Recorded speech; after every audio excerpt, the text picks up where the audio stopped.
the world famous Guy Robinson, is a senior lecturer in archaeology here.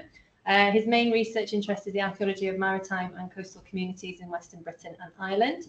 He completed his PhD at the Institute of Archaeology, University College London, where his interest in British prehistory was first encouraged.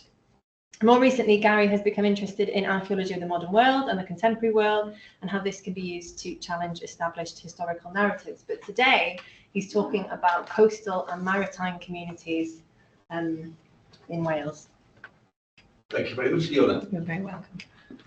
Yeah, I sort of stepped in at the last moment for Karina to do this. And when she asked me if I would do it, I would have probably, under normal circumstances, have said, I'm too busy. But as it happened, this sort of, what I'm going to talk about today, and very much as a conversation rather than a formal lecture, is something that I already presented at this quite a fantastic conference that was at Hull, University of Hull, that was organised by the Folklore Society. And the conference itself was looking at the relationship between sort of folk traditions and people's engagement with the sort of the natural world, and particularly the changing natural world. So it was part of the geography department at University of Hull. So what I want to talk about is, I want to talk about people's relationship to the coast, to the sea, but probably more important, to people's relationship to a changing coastline, to a changing environment.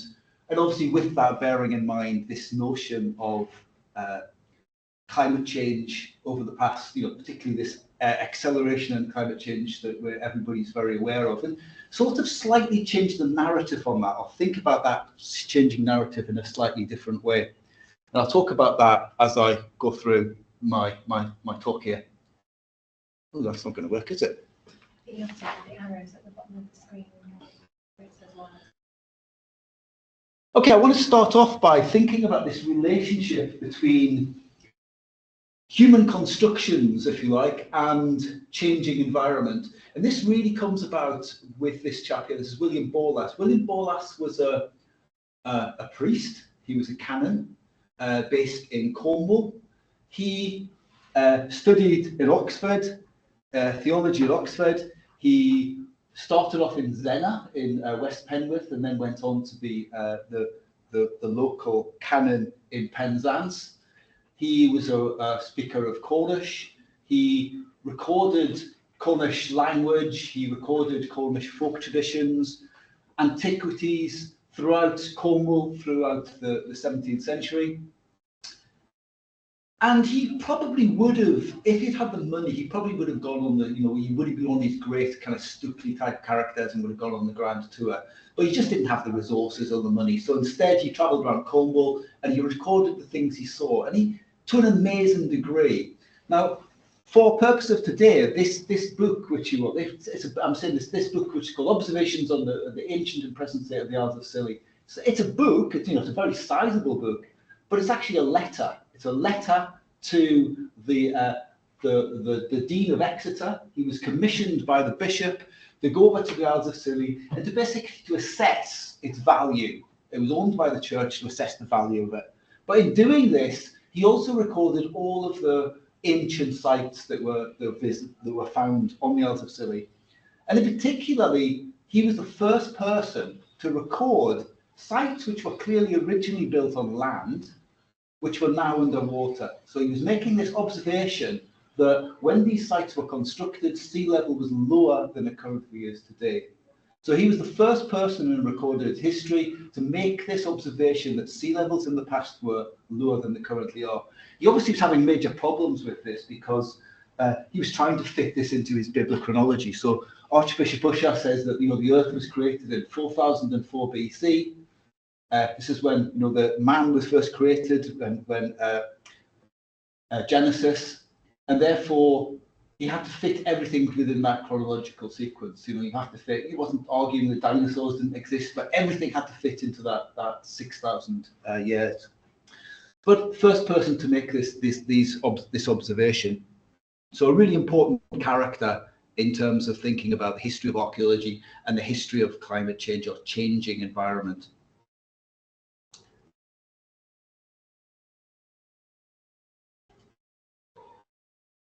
Now, this notion of changing environments, I want to take it back to sort of thinking about mythology and folklore. And obviously, in the area we are, Cantor Gwaelod is a really important myth. It's a myth which, a myth of a lost land, a land lost to the sea, lost to nature, lost to the rising tides. It's a myth which is common throughout we have it, Cantor Gwaelod in Cardigan Bay. We've got the idea of lioness in Cornwall. We've got similar myths in Brittany and similar myths throughout the world. It's a common theme, and the stories associated with this myth are remarkably similar. And I think that the reason they're similar comes back to what Levi-Strauss says. Levi-Strauss says that history is about opinion, myth is about truths. It's about eternal truths. And so the story of Cantor Gwaelod, or the story of Lioness, starts off the same. This kind of this land, this sort of rich in resources. The king has a party, and this rich kingdom is guarded by these defences, which basically hold the sea out. They have to be guarded, have to be closed when the tide comes in, to make sure the land doesn't flood. The king has a party, the person who's guarding, who's on duty, gets drunk, leaves the gates open, and the kingdom's lost to the sea. So the story is similar in various parts of the world. So it's one, and if you like, it's got sort of like a biblical theme about it, in a sense that it's about this notion of this world, the Garden of Eden kind of metaphor, about this land which is beautiful and can be cherished. But because of man's kind of stupidity and arrogance, it becomes lost through not being guarded and not being aware, and sort of turning your back, this notion of drunkenness. This is his moral lessons associated with this. The land becomes lost. So that is a common theme throughout all of these myths. There's a sort of like a moral code which underlies this kind of myths. And I'll come back to that and think about where we might need to challenge that myth, because it strikes me that this notion of nature being in some way needs to be protected and guarded, and that it's man's responsibility, runs through a lot of sort of climate change kind of dialogue. This idea that the earth needs to be protected in some kind of way, that it's in man's guardianship, sort of has this kind of morality associated with it, which I think in many ways is unhelpful for trying to deal with the real issues associated with climate change, which ultimately, how do we mitigate climate change for ourselves as a human species, rather from the earth, which is doing quite well, thank you very much, without us. So rather than go down a nihilistic kind of view, like thinking about what these myths might be telling us. Now, the way that these kind of, Cantor Gwaelod and other myths have been dealt with is in various ways. People saying, oh, it's just a story, it's just a myth, we can't learn anything from myth. Other people have actually done serious attempts of saying, well, this might actually be a real place, and maybe we can actually locate it. And most recently is a study that was just carried out at Oxford, where they're looking at these newly discovered ancient maps, and realizing that on these maps there's these two little islands, which you can see in the sort of the detailed section in Cardigan Bay, and basically putting this argument forward that perhaps this is actually evidence that at some point in the past that there was a knowledge of this land off Cardigan Bay, which is now sort of covered by water, by rising tides. Slightly problematic. I mean, you look at the map, and Pembrokeshire is not on the map, Anglesey is not on the map, the Three Peninsulas on the map. So why we should trust these two little dots is highly questionable. But this notion, like the Daily Express, Welsh Atlantis mystery solved after medieval map reveals location of two lost islands. Again, trying to look for evidence to fit this myth, sort of, in my mind, is sort of missing the point of what myth's actually about and the importance of myth.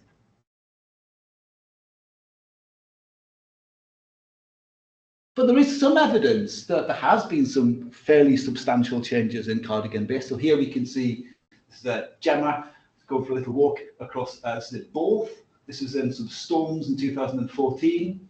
where we've got these submerged forests that we find in many of the estuaries along Cardigan Bay and elsewhere in the country.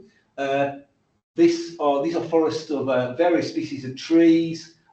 Often they're found within peat deposits, so they're terrestrial deposits.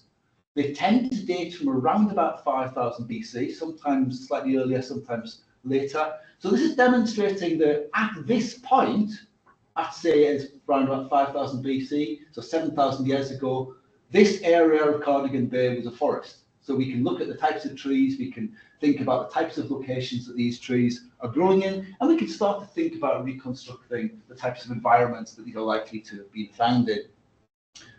So you can sort of imagine that people would, in the past, would be coming across this evidence of forests which are now submerged, a bit like William Borlasse.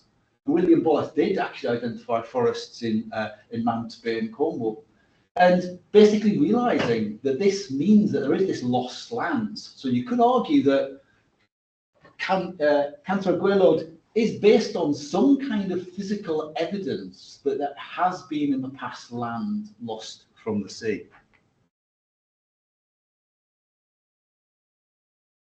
And most of this land lost from the sea is due to global climate change, due to global sea level rising. And this is largely to do with the meltings of ice caps and the long term. So around about 18,000 years ago, you're in the middle of the Ice Age, where you have large expanses of the Atlantic and the North Sea are basically caught up in ice. And then from about 10,000 BC onwards, we see this slowly melting of the ice. The ice caps start to recede back to their current positions. And with this melting of the ice, you get a release of water. And this release of water creates this kind of surge in sea level rises and up to the current position. So you can see in this chart here, in this diagram, you can see that from about 11,000 to about 5,500, you see a very rapid rise in sea level. And then from about 5,000 BC onwards, we see this gradual increase, much slower increase up to the present day. This is because we get this rapid melting of ice, releasing water, and then this up to the present day. So even like so 11,000 years ago, we've got sea levels at 30 meters below our current level. Whereas at 4,000 years ago, 4,000 BC, 6,000 years ago, let's say it's -5 meters above our current level. So yeah, these changes happen through time. The other thing which is worth pointing out about sea level, which people tend not to think about, people often talk about mean sea level.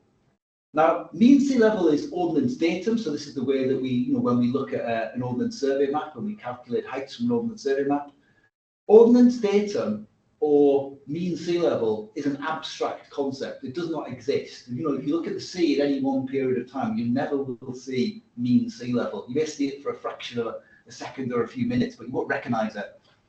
What we're really talking about is high astronomical tide, the highest possible tide you can get in a cycle, and low astronomical tide, the lowest tide you can get in a cycle.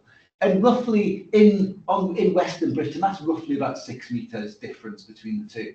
So when we're trying to reconstruct coastlines, or for that matter, when we're trying to look at mitigate for rising sea levels, there's no point in drawing a map which shows mean tide. What we really need to look at is low astronomical tide and high astronomical tide, because that's the range where you're going to get flooding and you see that erosion and deposition taking place. So that's the important figures. So you need at least 2 lines on any chart, which is to do with reconstructing coastlines. Now, the area that I want to sort of focus on is an area, Tremadog Bay, which is this area which roughly runs from the Mouthach, or Barmouth, through to the tip of the Llŷn Peninsula. It's quite a nice area towards the north of Cardigan Bay, so the northern area of Cardigan Bay. It's typified by a whole series of estuaries. It's an area which is thought to be at risk of, it's a really important area for thinking about changes in sea level and flooding, inundation of areas which are currently occupied. So it's important from that respect. But we need to really think about it in a sort of a different kind of way. And one of these is that thinking about these estuaries in their own right, because even if we think of the estuaries of the Glaslyn estuary, for example, the studies of the Glaslyn estuary, which took place in the 1970s, carried out seismic surveys. So if you look at the little charts on the left-hand side of the screen, what you're actually looking at is a seismic survey which took place roughly between one side of the estuary over to around about Harlech on the other side, and creating a profile through these deposits. And what they discovered is these are incredibly deep. Depending on which chart you read, we're looking at something like about 800 meters in depth. Sorry, 800 feet in depth. Still very deep, but not quite as deep. So these estuaries are incredibly deep. They're full of sediment. So the question would be, these estuaries don't really look anything at all now what they would have looked like in the past. They would have almost been like fjord kind of structures, almost like Scottish locks. So where's all this sediment coming from? And this sediment most likely is coming from somewhere further up within Cardigan Bay. That sort of, one of my colleagues over in Ocean Sciences calls this area the armpit of Wales, basically, that all of this, you got winds and erosion taking place from the southwest. It's eroding the coastlines and transporting sediment along this coastline, and then it's all getting trapped in this area in Tramadoc Bay. But we've also got these really unusual features in Tramadoc Bay, which are called sarns. And sarns are basically like reefs, but they're actually, if you go back to your GCSE or O-level geography, these are basically moraines which have been dropped by glaciers. They're lateral moraines. And so what you've got these big glaciers coming from the Snowdonia, from the Massif of Snowdonia, through these estuaries into the Irish Sea, where they're joining up with the main glaciers running in a sort of a roughly southwestward direction through the Irish Sea. And this estuary, and the Glaslyn estuary in particular, you've got what's called an over-deepened valley. They're actually quite rare. So you've got this really heavily indented valley being formed by glaciation. And this sarn, which is called Sarn Badrick, is basically the edge of that, where that glacier was. And if you look at the photographs, there's a photograph at high tide where you can see this line, you can understand why it's called Sarn Badrick, basically the road of St. Peter's Causeway, thought that originally it would lead you over to Ireland. And then the photograph you can see of the boat in it, this is taken 4 kilometres offshore, looking back towards Harlech direction. And you can see it's like a road. You've got deep water on both sides. You can see the tides breaking on the other side. This is at low tide. So you've got this really unusual structure. And what's generally thought to be the case is what you've got land to the south of this, which is where all the trees are. But to the north of it, you've got this deep valley coming in, this landmass.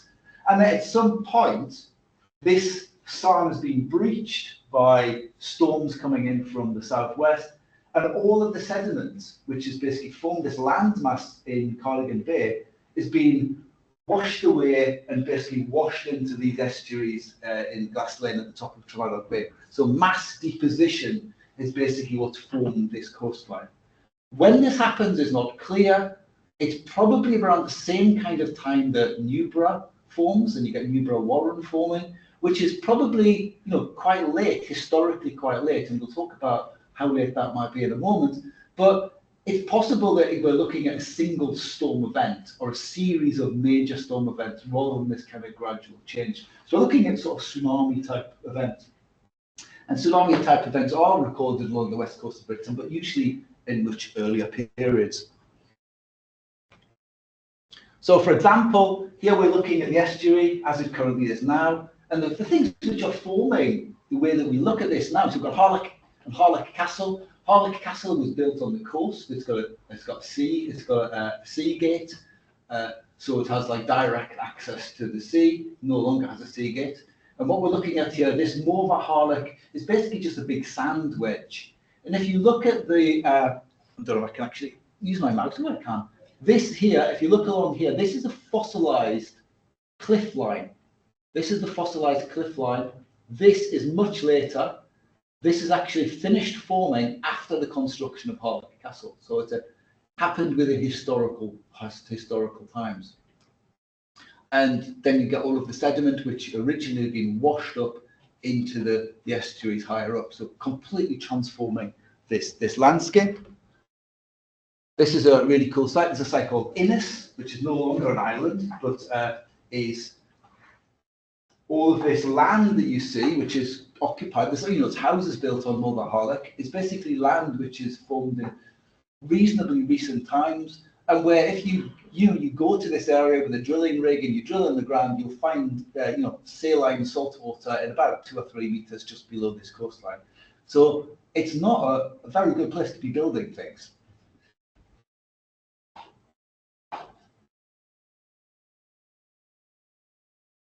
Possibly even more dramatic is the transformation of the Glassland estuary. So here what you're looking at is the Cobb, so built in 1811, basically to take a train. The original idea was constructed was a race to basically get the first train to make a connection to get a boat over to Dublin. Obviously Stevenson Company won the race, but it was later reused for the quarry train coming from Blair Ffestiniog. So this actually was part of a scheme to drain the Glassland estuary. It's a scheme which started much earlier. There's certainly back into the sort of the 17th and much earlier than that, there are all sort of minor sort of intakes in the Glassland estuary where there's been people trying to reclaim some of that land to turn it into grazing land, into rough grazing land. So there's a tradition of trying to drain the Glassland estuary.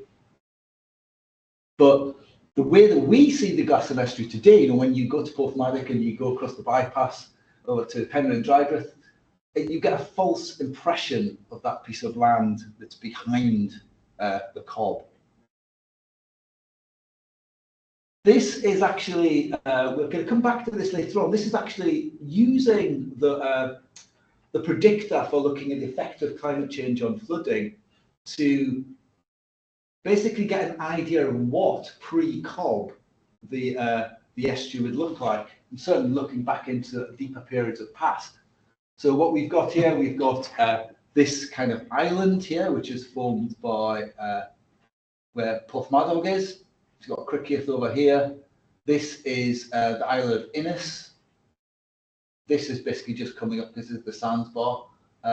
This is the peninsula where you've got Portmeirion at the end of it. And you've got a whole series of these little islands which are around the estuary. Now we've got a pretty good idea of how deep this is. So on one level, we've got that seismic study that was done basically across here in the water. But when they built the Porthmadog bypass, they obviously had to do lots of coring to work out how deep it was in order to construct it. And all of that information is freely available on the British Geological Service database. Now, the deepest of those cores was, I think, 50 meters deep. And none of them hit any kind of glacial material. It's all estuarine sediment. So the point here is that although we don't know exactly how deep this is, we know that it's more than 50 meters deep.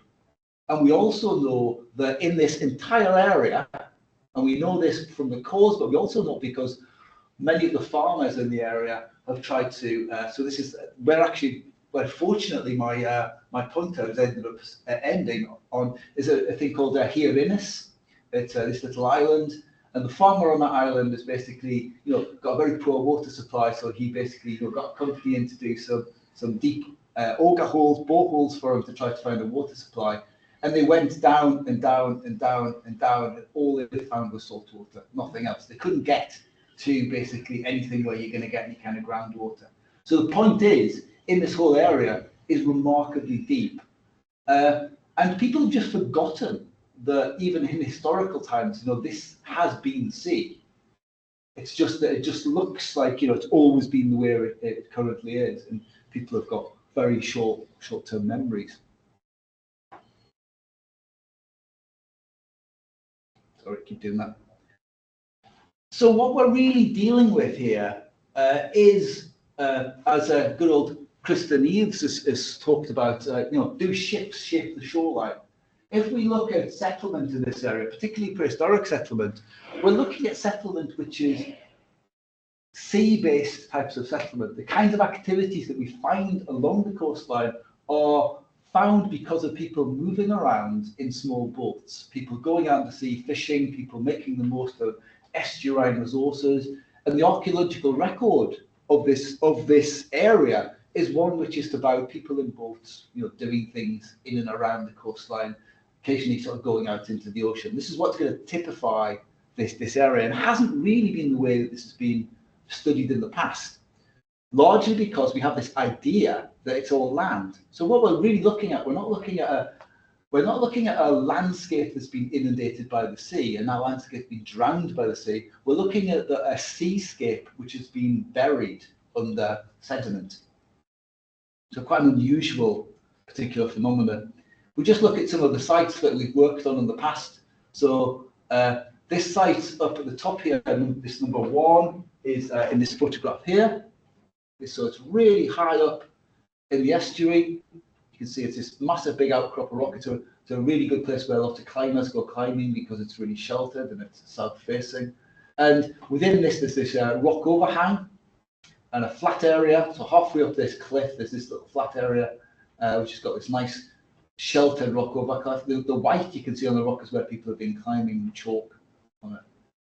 We carried out an excavation on this kind of flat area, which was an absolute nightmare to carry out because apart from the fact you have to climb up to get to it, you could dig all the soil away, but there's nowhere to put it. So you have to very limited to what you could actually do. But what we actually found was we found evidence for very early occupation of this platform. Occupation which dates from about 7,000 BC, so 9,000 years ago. It's not somewhere where people lived, it's somewhere probably where people were hunting and gathering as well, a long time before agriculture. People are going to this area and they're camping out there overnight, and then they're probably staying there a few nights and they're moving on somewhere else. But what's important about it is they're revisiting the site again and again and again over a long period of time. So the radiocarbon dates on this site, the earliest dates were from about 7,000 BC, but the most recent dates were from about 1,000 BC, so into the Bronze Age. So it's been used over a long period of time. People are lighting fires, but more importantly, people are dumping all of the waste, all of the stuff that they're consuming when they're visiting this site. And what they're consuming is quite telling, in that what they're consuming are mussel shells, mussels, and also they're consuming limpets. Both species which are associated with high energy coastlines. So the argument would be that they're probably not going very far to get this stuff. This is not like a staple resource. It's basically stuff that you grab a handful of it and you take it somewhere and you eat it. It's not like they're bringing it from long distances. So it's probably a pretty good reflection of what's going on in the local area. So the argument would be that where this little star is, number 1, at around about 7,000 years ago, this is a very active coastline where you've got, you've basically got high energy, you've got waves making their way along this coastline to create these kind of environments where mussels and limpets are going to exist. As you go through time, so number 3 on this site is a site called Hierinus. This dates from around about 1000 BC. The middens on this site and the shellfish found on this site are the types of species you would associate with sort of sandy environments. So it's basically some environmental change is happening between 7000 BC and 3000 BC, which means that it's not, so something's happening with the environment, with sea levels and the types of climate, where sea levels are and the storminess within this area. There's basically meaning that the types of seafood available are very different. But this is sort of counterintuitive, because if you follow the logical projection, sea levels during 7,000 years ago, sea levels are supposed to be much lower than they are today. and they're certainly supposed to be much lower than they are by 1000 BC. So what actually seems to be happening here is that you are genuinely looking at a really deep estuary coming in here. So sea level is fairly unaffected. Sea level is fairly irrelevant to modelling this coastline, because although sea levels may rise from about 8 meters to 1 meter above present between 7,000 and 1,000, but because this is potentially 300 meters deep, it's fairly irrelevant. The change is to do with deposition. It's to do with sediment being trapped into the estuary rather than actually sea levels. If that makes sense, I'm not sure it does, but there we go. We also find along this coastline a whole series of Neolithic monuments. Is there a map on this one? These Neolithic monuments are not on that map, they must be on another one, hopefully. And you get these Neolithic monuments, you do find them along the Hume Peninsula, and you do find them on Anglesey, but they're found in very specific locations. But we do find around Dyffryn or Dudley, we do find a group of these Neolithic monuments, which are very impressive monuments. They're dating to around about 4000 BC.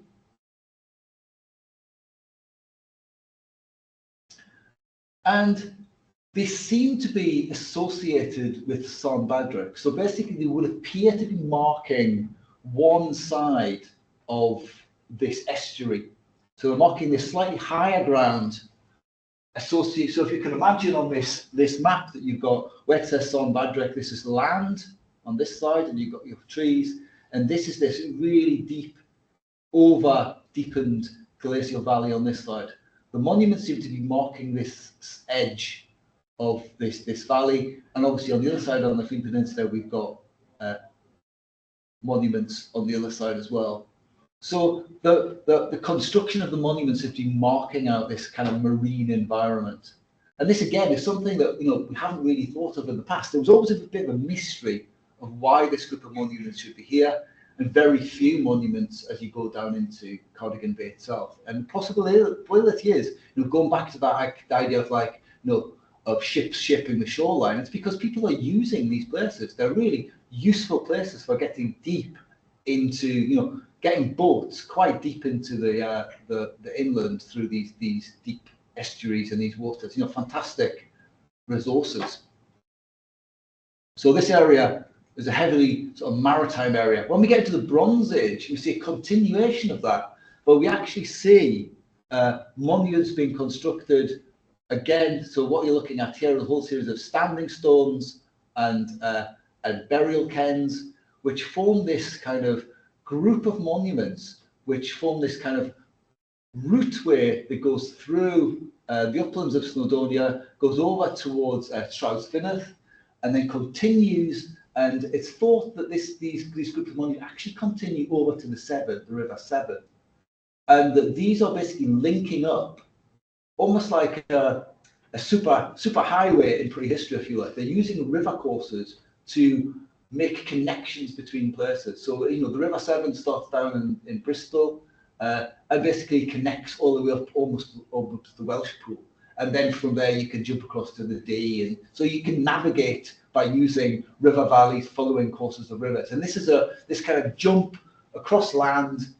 The monuments are marking out this way, and you can see some of these really fantastic sites. So here we've got Bryn Cadair Vanna up on the top, and here we've got Moel Goedeg here, all found in these kind of lines. They are quite spectacular. I really recommend, if you go to Llanfair and you walk up along this routeway, you're walking along an old trackway, and I was always really sceptical about whether they work as a trackway, but they do. You're walking along and you think, oh, when's the next one coming? And the next one sort of comes up. So this kind of tradition of movement, which again seems to be marking out Sonbadrick and the importance of this landscape in this area. This is the from the old Bowen and Gresham original plan of these trackways. You can see there's another one going up through Dolgelley.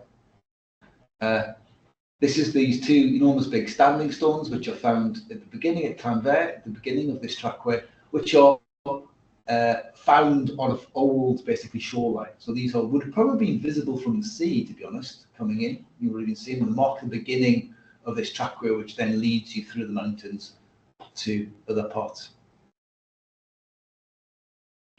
And also a whole series of really cool, really amazing objects found in this area, largely thrown into water. So the Harlech shield was basically found, somebody almost like thrown like a frisbee, and it ended up in a peat deposit on the edge of the estuary. There's some nice gold, silver torques from Harlech. We've got stone artifacts from various places higher up in the Glasneshire up towards the bridge at Aberglasslyn. This fantastic bronze cauldron from down here beside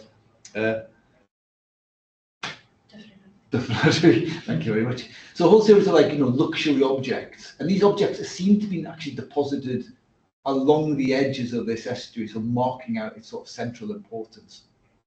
So there's a long tradition of this kind of maritime landscape. And I think that although there's this kind of notion that this used to be sea, that people have sort of just generally forgot that it's sea. And so here we've got some nice photographs of Porthmadog completely flooded.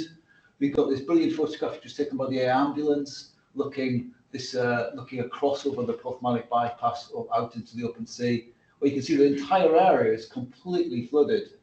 And then we've got from the Six Festival, where they had a car park on the rugby club, and it rained and everybody had to get the cars towed away and things.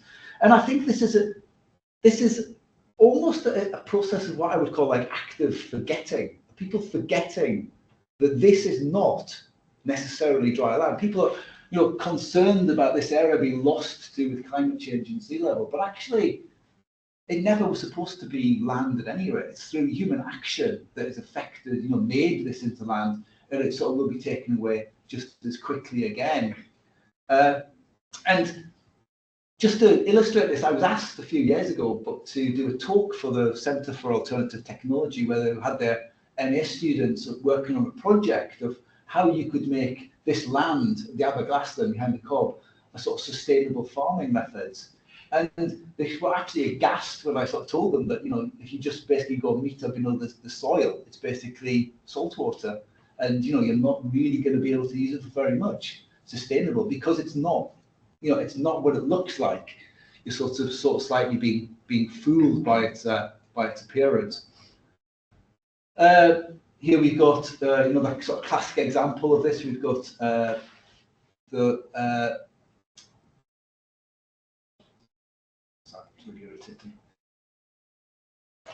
we've got all of these settlements which have been built along we've got Fairborn, but also we've got settlements at Harlech and various other places, Prathelly, where we've got entire villages, many of them built in the 1950s, being built on basically on mortar, on sand wedges, which ultimately will be destroyed. We can build new sea defences, and we can think about how we can protect these communities, and that is obviously really important, because we're talking about real people and people's children and families losing their homes and all the rest of it. But these are areas which are dynamic. These are dynamic environments that people have built these houses on, and these settlements are being constructed on. And I think it's sort of bringing it back to that sort of notion of Cantor Gwaelod, is that, is Cantor Gwaelod about this kind of Eden kind of idea of that, we need to look after and protect the environment? Or is it basically saying that, that nature will always take back what it actually owns? That, this area in particular, when we're thinking about mitigating for climate change in this area, basically what you're really doing is you're mitigating for a culturally constructed environment. You're looking at an environment which, all right, there's been some long-term kind of coastal processes which have created these environments, and that is to do with sea level rise in the long term. It's primarily to do with sedimentation. It's the movement of sediment blocking these areas up, and then we've basically constructed on top of them. And these are dynamic environments, and it only takes one major storm event for this to be completely turned around. And these areas where we think of as now as to be lands to basically just return back to as they were, 500 years ago, 1,000 years ago. Right, I'm just going to leave it there. Thank you, Gary. Has anybody got any questions they'd like to ask Gary?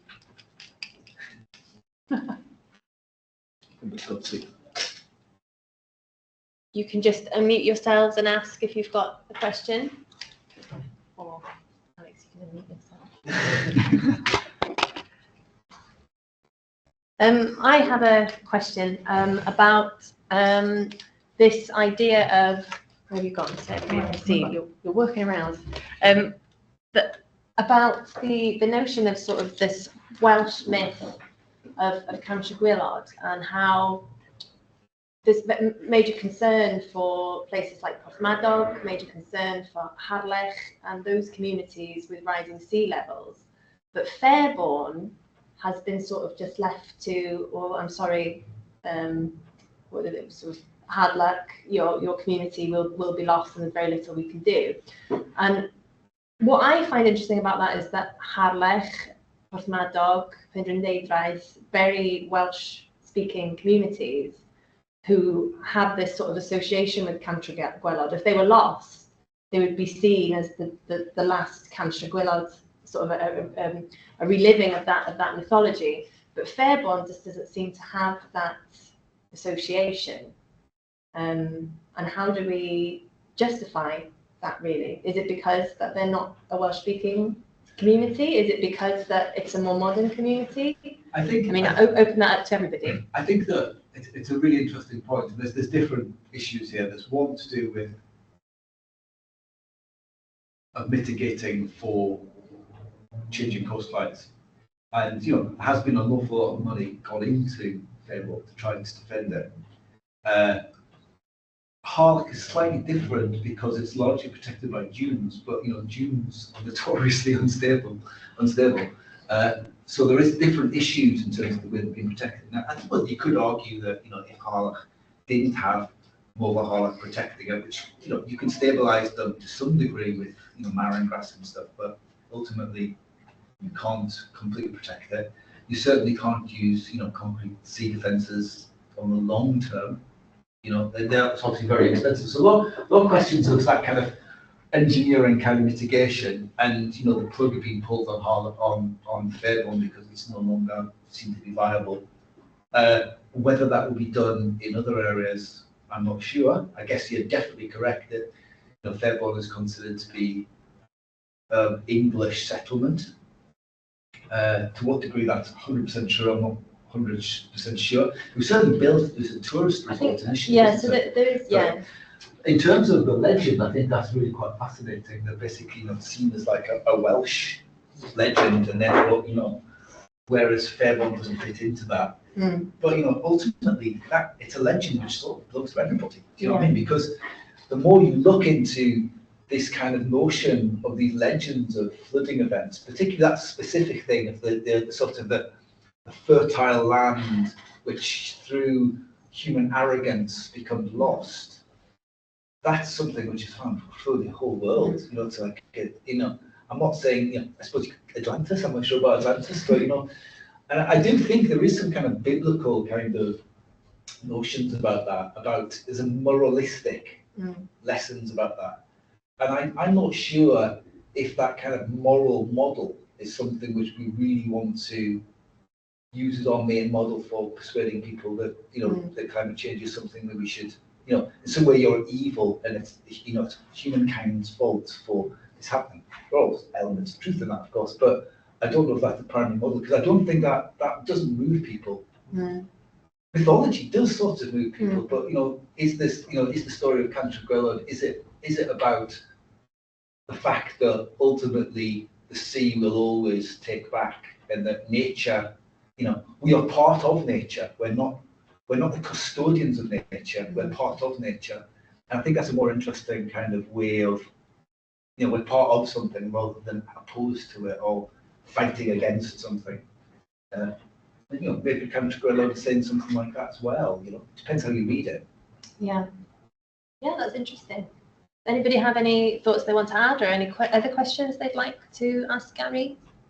I really like your question, Lena, about the role of Welsh identity and language there, which is it's really interesting because it does come into play in various ways, and Fairbairn is actually not an example for the general effect that very often Welsh communities are affected before any other.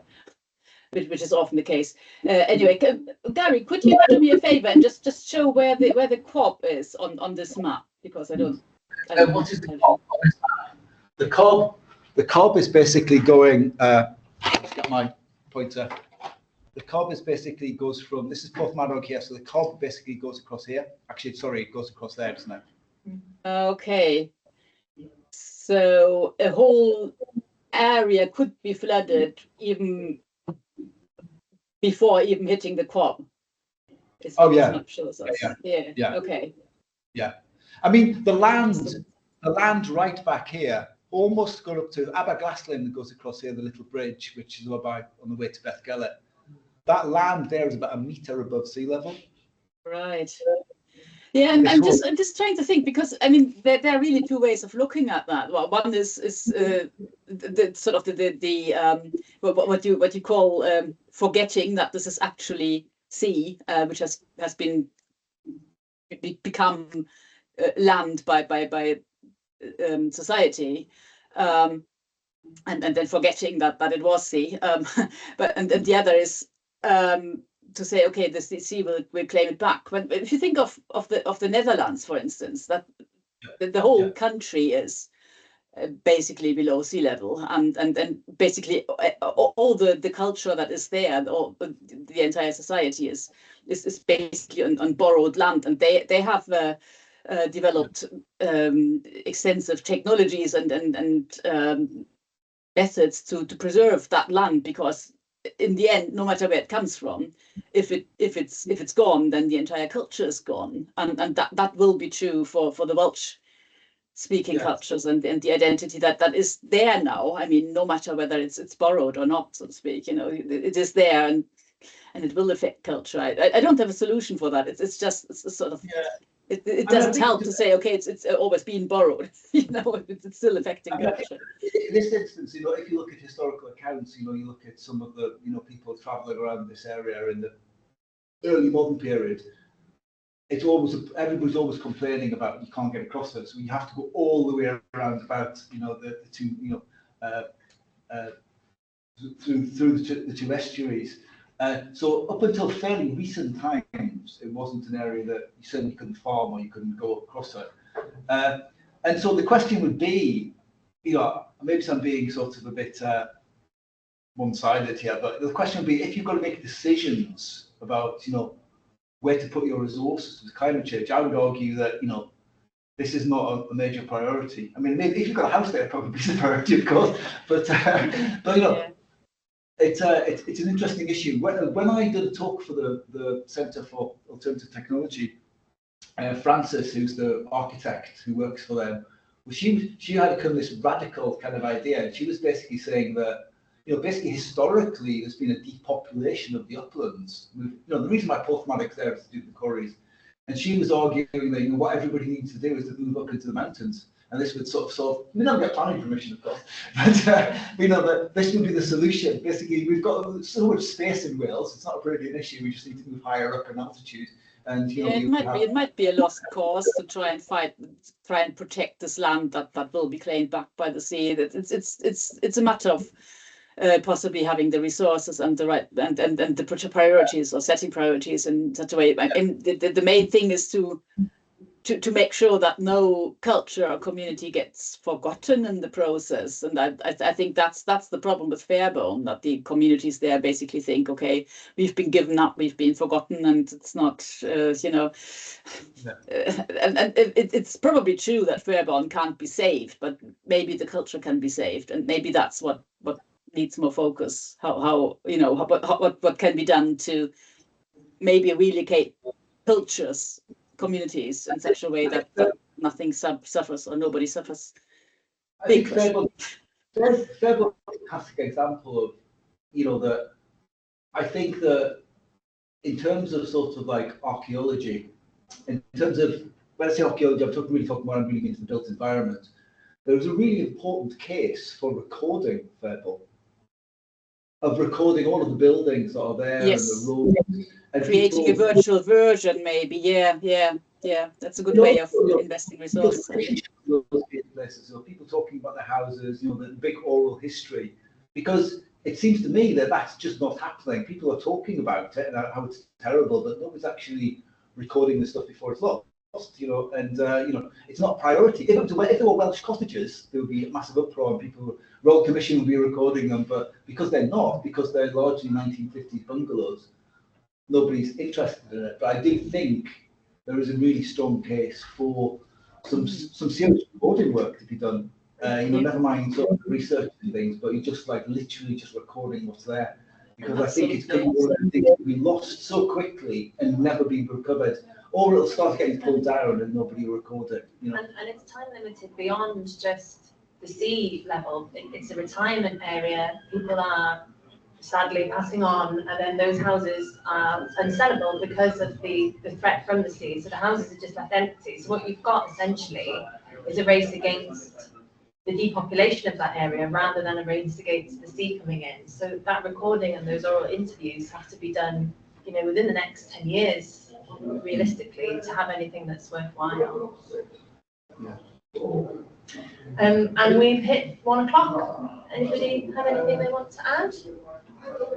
I think I was just going to say, like, anticipating change is a difficult thing, and we're not prepared as a society, or planning, or heritage. We're not prepared for anticipating. I mean, we have data. We can anticipate that this will probably flood one day.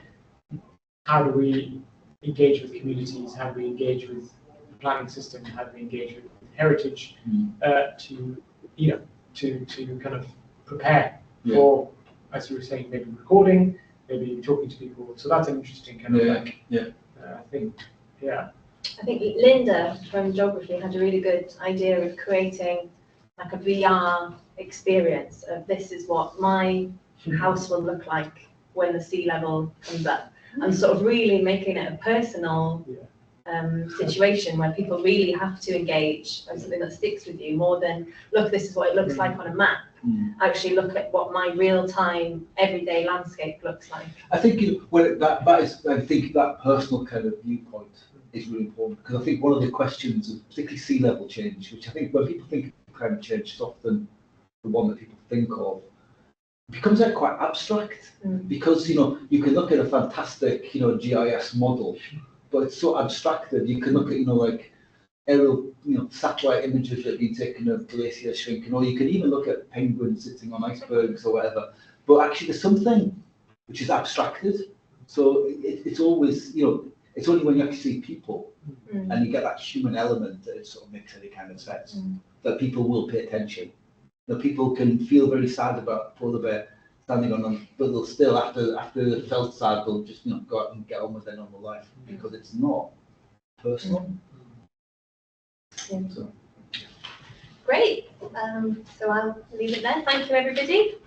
And then we'll see you. I'm not sure what next session is, Tora, because this is the last minute covering. So.